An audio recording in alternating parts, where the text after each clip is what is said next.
everyone. Welcome to Daily Dictation. This is an interactive video. It's an activity that is meant to help you practice your English skills.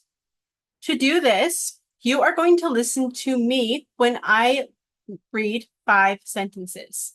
When I read 5 sentences, you will write down each sentence exactly how you hear it by applying the best spelling, grammar, punctuation, and capitalization you can.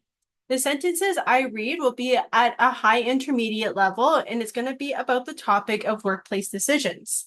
Now, after I read these 5 sentences and you write them down on a piece of paper, or you can type them out in a blank document, after you do that, I will show you the answers, and I'm going to explain some of the grammar and some spelling tricks and tips to help you with some of these new words. After that, I'll present a list of important vocabulary words related to this topic to help you expand on your vocabulary. So let's get started. This is a really important skill for you to be able to listen to English and write things down for IELTS. If you ever take IELTS, TOEFL, CELPIP, or anything like this, there is a listening component.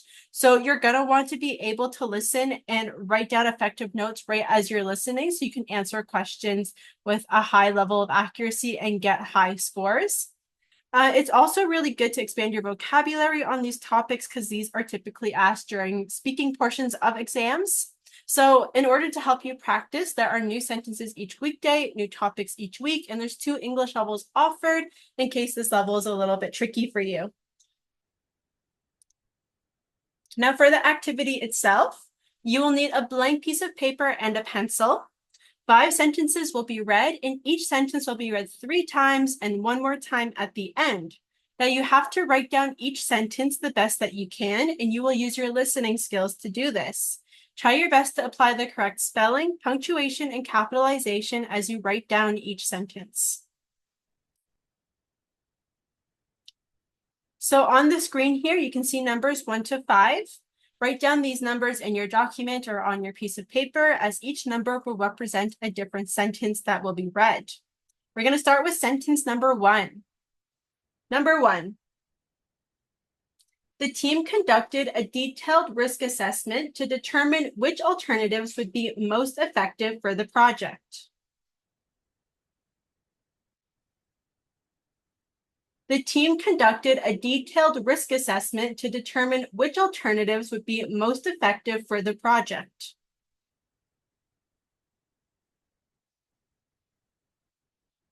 The team conducted a detailed risk assessment to determine which alternatives would be most effective for the project. Number 2. Despite the consensus on the overall goals, the manager remained on the fence about the proposed timeline. Despite the consensus on the overall goals, the manager remained on the fence about the proposed timeline. Despite the consensus on the overall goals, the manager remained on the fence about the proposed timeline. Number 3. Prioritization of tasks was essential for effective optimization of resources. Prioritization of tasks was essential for effective optimization of resources.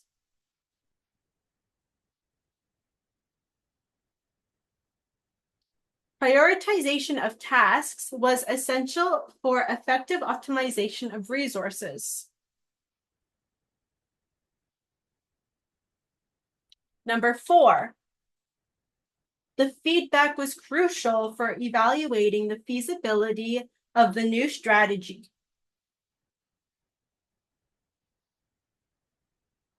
The feedback was crucial for evaluating the feasibility of the new strategy. The feedback was crucial for evaluating the feasibility of the new strategy. Number 5. We explored different scenarios to make sure the plan was innovative and practical for implementation.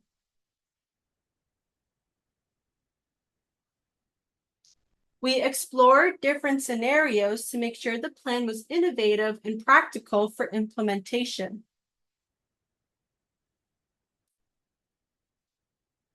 We explored different scenarios to make sure the plan was innovative and practical for implementation.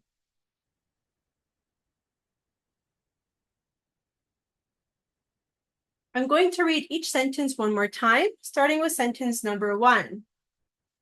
The team conducted a detailed risk assessment to determine which alternatives would be most effective for the project. Number 2. Despite the consensus on the overall goals, the manager remained on the fence about the proposed timeline. Number 3. Prioritization of tasks was essential for effective optimization of resources. Number 4. The feedback was crucial for evaluating the feasibility of the new strategy. Number 5. We explored different scenarios to make sure the plan was innovative and practical for implementation. All right, I'm sure everybody did a really great job with each sentence. We're going to get ready to check the answers. If you found that this video was a little bit fast or unclear and you need to listen again, you can listen again. And if you wanted to go slower, you can adjust the playback speed in the settings of the video. If you need to listen to specific sentences again, just go to the description and find the timestamps that tell you when each sentence was read. If you feel like you got everything, let's go ahead and get ready to check our answers. Okay, so we're going to start with number 1. The team conducted a detailed risk assessment to determine which alternatives would be most effective for the project. So if we break this one down, the team is the subject and it's singular. Conducted is the verb in simple past tense. A detailed risk assessment. This is all the object of the sentence. We have more information with the infinitive.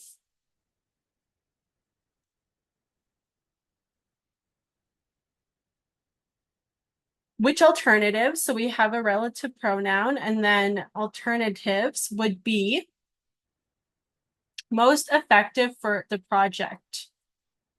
So here would be most effective. So we have the word most and then effective. So we have a comparative here.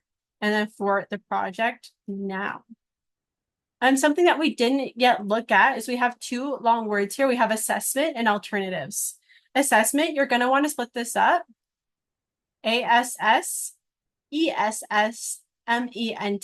When you split it up into 3 small parts, first of all, you're splitting it up by the syllables, assessment, like that. Another thing that's important is when you split it up, then you are paying attention. There's 2 S's here, and then there's 2 S's here.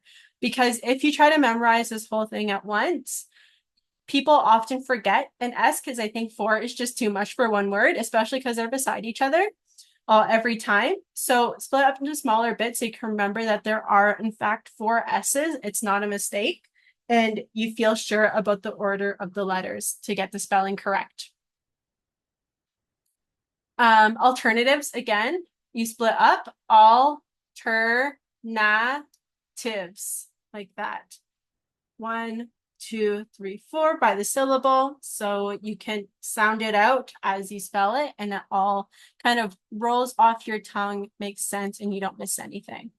Number 2, despite the consensus on the overall goals, the manager remained on the fence about the proposed timeline. Now, let's have a look at this one. We're starting with a conjunction, despite. We don't have a clear subject, verb, object in this first bit, so it's not a complete sentence, and it is just a clause. It is a dependent clause because if you just said this sentence by itself, it doesn't make sense. It needs more information, which is the second part. Because you need more information, it doesn't make sense. It is, and it starts with a conjunction. It's a dependent clause.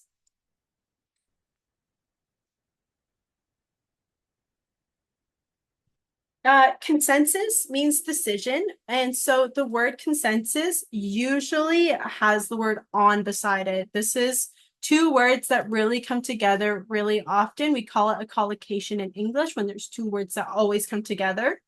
Two or three words that always come together. We call that a collocation. Consensus on is one of them. So whenever you use the word consensus, usually on and then a noun is followed.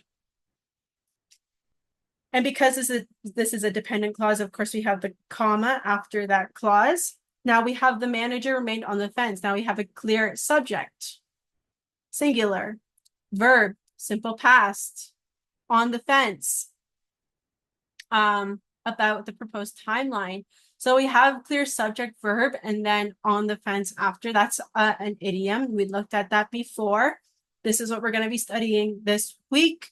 One of the vocabulary words. And because it's an idiom, we can't change any of these words. We can't change the order, anything, can't change the form. We can't forget any of the words in the phrase because then it no longer makes sense. An idiom is a phrase or a collection of words that don't make sense.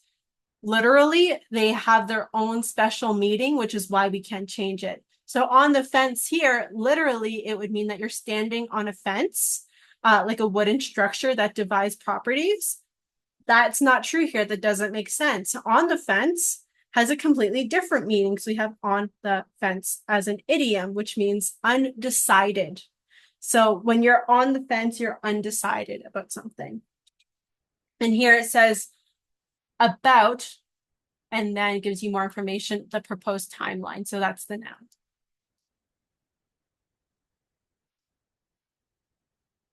Okay. Now, number 3. Prioritization of tasks was essential for effective optimization of resources. This is quite a lengthy sentence, especially here we have a long subject, prioritization of tasks. This is all the subject. Prioritization, we looked at this before. You're going to want to split it up. Prioritization like that, or tization like that. However you want to split that up, but make sure you're trying to say it according to the syllables so you don't forget anything.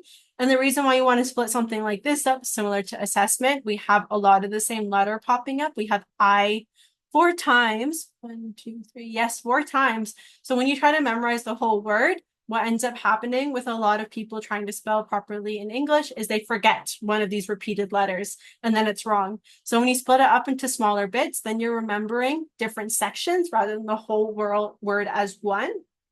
So you're going to remember all of the instances of the letter I, not forget it. Now we have the form of be in the simple past. Prioritization of tasks is actually singular. So that's why be is was for the simple past because we're using the singular form. Essential is an adjective. And it's giving you more information here. So why is it essential or important? Well, for effective optimization of resources. So here again, it follows similar structure. Optimization, effective optimization is adjective, the noun of noun. So showing that resources is part of that, showing us tasks is part of that. So that's why we use the preposition of. The feedback was crucial for evaluating the feasibility of the new strategy. So the feedback is our subject and it's singular. It's in simple past tense, so the form of be is going to take a singular form in the past form. Crucial is an adjective, which is why we have the form of be before it. And now it's telling you why it's crucial for evaluating. So here we have a gerund. We have a verb that functions kind of like a noun. And for evaluating what, it gives you more the feasibility of a new strategy or of the new strategy. So the new strategy belongs to how feasible it is. And again, for feasibility, just like the other ones, you're going to want to split this up into smaller bits. So be like this, it. That would be the best way. Again, you kind of want to split up the I's in different sections so you don't forget that this letter is coming up a lot. If you try to memorize it all at once, you might forget an I and it will be spelled wrong. Number 5, we explored different scenarios to make sure the plan was innovative and practical for implementation. So, we is the subject. Explored is the verb in simple past. Different adjective describing the word scenarios, which is the noun and object. To make is an infinitive.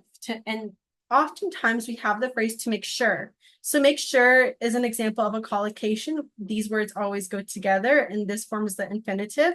So to make sure, all three of these words often come together. And then this tells us what we're making sure of, the plan. And the form of be, because we're following with not one, but two adjectives. Innovative is an adjective and practical is an adjective. And then this tells us that we want these two adjectives to be there for a certain process. The process, the noun form of this process is implementation. We know it's a noun because it ends in the suffix tion. Okay, and again, for a long word like this, you're going to want to split it up. Implementation, like that, implementation. So split it up so you know all the smaller parts. For this one, M comes up a couple times, E comes up a couple times, N comes up a couple times. So there's a lot, there's two T's. So there's a lot of double or triple letters in this word, lots of double letters. So you want to split it up into smaller bits because your brain is going to get confused if it tries to memorize the whole word as one. Memorize it in smaller bits by the syllable so you can sound it out, get that syllable stressed down when you spell it, sound it out, and then when you spell it, you have the correct letter order as well. Now that we've kind of talked about the different grammatical structures in these sentences and some of the different spelling tips, I just want to bring your attention to the bold words, which is the main vocabulary list that we're working on. So the vocabulary list that you're going to want to focus on this week is veto, consensus, on the fence, prioritization, feedback, alternatives, optimization, risk assessment, scenario, feasible. So these are words that are relatively advanced. They are not the most advanced words, but they are high intermediate. So they're pretty good words. If you use these words when you're talking in an IELTS, a speaking exam, or any other kind of speaking exam, it shows that you have a really wide range of complex vocabulary, which is really good for your band score as long as you're using it correctly. So this means that you have to know the meanings of these words. You have to know the different forms. You have to know how to put them into sentences when you write and when you speak. And if you do that, then you will do a really good job for those assessments when they come up. This is especially important because some of these exams will ask you questions in an interview about your job. It's one of the really common topics that comes up, and you can use these words if this is what your job is all about. So you can use these words to show that you have a really good handle on vocabulary. Besides that, we are all finished for today. So I will see you next time. Keep on practicing your English. Keep on doing the best you can. Take care. Bye.